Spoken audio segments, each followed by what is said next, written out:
Do you like value? Do you like flashy plays? Do you feast on the sorrow of Katakuri players?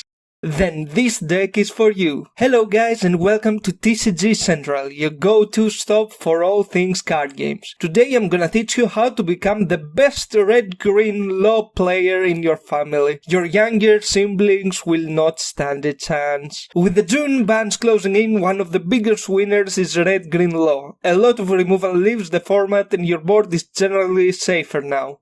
But what is red-green law? Is it a deck? Is it an idea? Is it the friends we made along the way? Red-green law is an aggro deck that aims to unleash a flurry of attacks with minimal resources, then swing big for the victory. Your leader ability allows you to pay 2 Dawn in order to take a character back into your hand when your board is full, and play a character with a cost of 5 or less of a different color from your hand. From now on, we will call this ability Shambles. Your game plan is to fill the board quickly, then replace your characters with stronger ones and finish the game. Before we delve into details, here is my list if you want to try this deck. Your deck consists of 2 parts, your low costs and your 5 costs. Your low costs are the characters you use to fill up the board. That includes searchers, small blockers and your 2k counters. Let's start with a look on your searchers. First up we have Curly Dadan, the backbone searcher of the deck. Curly Dadan's on-play ability allows you to look up to 5 cards, remember to say the number 5, from the top of your deck and put a 1-cost red character in your hand. That includes Nami, Chopper, Otama, Makino and the occasional Nico Robin, which means it can single-handedly bail you out from a tough spot. Do you need to fill up the board? Do you need more defenses? Is the enemy leader looking at you the wrong way? Curly Dadan is the way to go.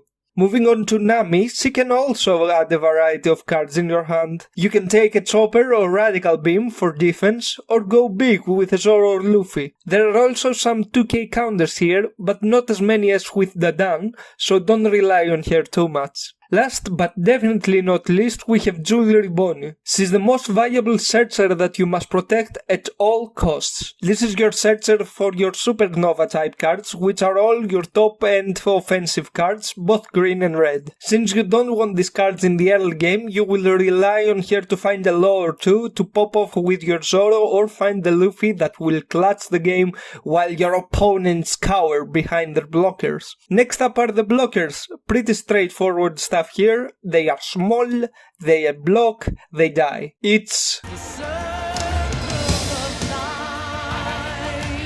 Do not be afraid to use them, they are expendable and it is generally good to have a character die between your turns. Capone is the default green blocker, but trust me, Killer is also a strong contender with great value that only once in my games I wish to have Capone instead. Lastly, your 2k counters, a really diverse bunch. Otamas are a great way to make an enemy character go away. Makino makes your Nami into a threat, Brook fills up the board without letting off steam, and Sanji is a great attacker, especially in the yellow matchups. Keep in mind that you will want them back into your hand after that, so use your Shambles to do that. On the second part, we have the 5 costs. The Supernovas, the Mike Tysons, the...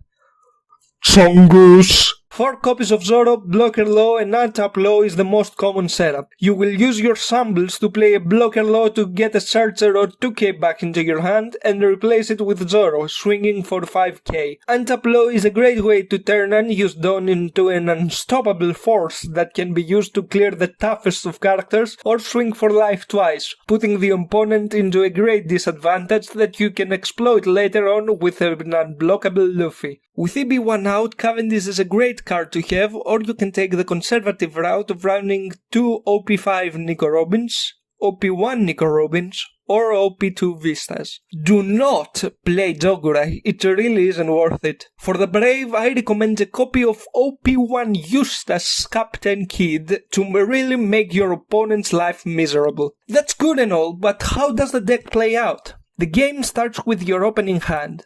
Ideally, you go second. You need to have ways to fill up the board, so all searchers are welcome. Then you will need some green, like Bonnie, or a combination of Zoro and a blocker low to help you in the mid-game. First 2 rounds you play your searchers, your small blockers and your 2Ks if they are safe until turn 3, where you use your shambles for the first time. You do not attack turn 2 with any of your characters, for example using Makino to swing with Nami, as your opponent will attack the character instead of your leader. It is best to do that from turn 3 onwards. When your leader is attacked, feel free to take 2 damage to fill up your hand and then start defending.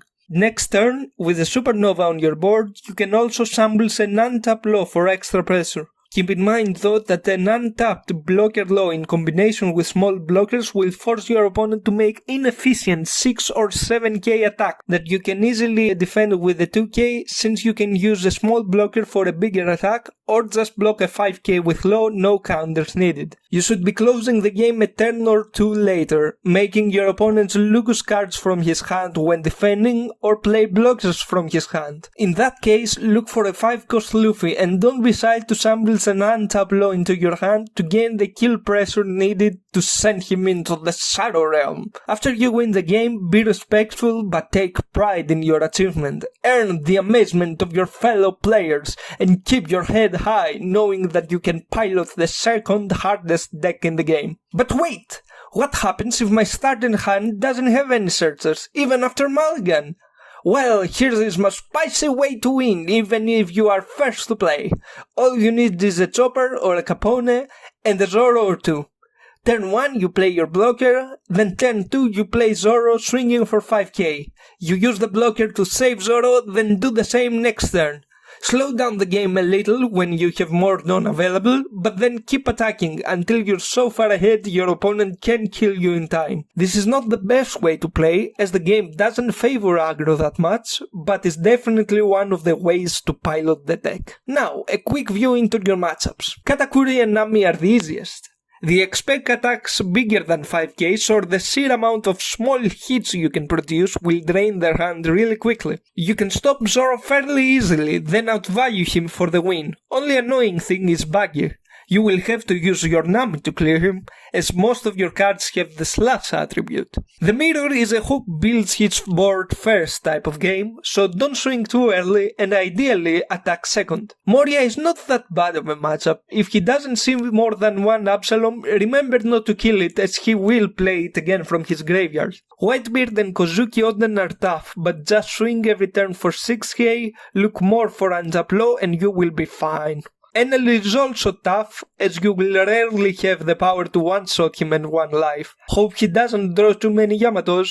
I haven't really played against Black-Yellow Luffy, but your speed and untap low will be the defining factors. Red-Purple low is obviously unfavorable. If you don't have searchers in your opening hand, just attach all done to your leader, swing and hope for the best. Congratulations! You're now a fully fledged red-green low player! May you win your locals and show them how it's done. If you made it this far, please leave a comment, a like and subscribe for more card game content. Till next time!